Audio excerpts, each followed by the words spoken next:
Hi everyone, welcome back. Today we'll be looking at how we can convert ratios to fractions. We have four ratios that we will be converting to fractions. Now, the first thing that you need to know is that when we are converting ratios to fractions, we have to look at the two terms that we are given. So each part of the ratio is called a term. This first number is the first term, this one is the second term. So the first term is always the numerator. So to convert it, we will have 2 as the numerator and 4 as the denominator. So looking at this fraction, you should have realized that we can reduce it. So we are going to use the highest common factor that can divide both 2 and 4. And if you've said 2, you guessed it correct. So we're going to say how many times can 2 go into 2? So we're going to cross it and put 1. And how many times can 2 go into 4? Cross it and we put 2. So the answer would be 1 over 2. So 2 to 4 written as a fraction is 1 over 2. Let's move on to the second fraction. So for this ratio, it is read as 3 to 15. So again, the first number would be the numerator, which is 3, and the second term or the second number would be the denominator. Simple. You're just using the fraction bar instead of the colon. Then we're going to look at these two numbers and figure out what is the highest common factor that can reduce it.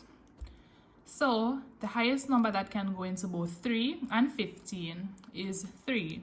So we're going to say how many times can 3 go into 3? 1 time. How many times can 3 go into 15? That's 5 times. So 3 to 15 written as a fraction is 1 over 5. All right, moving on to the third ratio. Pretty easy, huh? We have 4 to 10. Again, we put the first term as the numerator and the second term as the denominator. Then we're going to look to see if this fraction can be reduced to a lower term. And yes, so the highest number or the greatest factor that can divide both 4 and 10 is, if you've guessed 2, you're correct. So we're going to say how many times can 2 go into 4? 2 can go into 4 2 times, and 2 can go into 10 5 times. So 4 to 10 as a fraction is 2 over 5. All right. Then we're going to look at our last ratio that we'll be looking at for this video.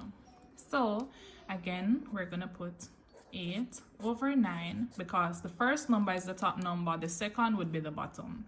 And then looking at this, there's not a number that can divide both 8 and 9 without leaving a remainder. So therefore, this fraction stays as is. All right, thank you so much.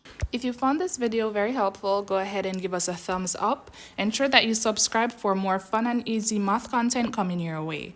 Be sure to comment down below and let us know the topics that you'd like us to explore. Thank you and bye.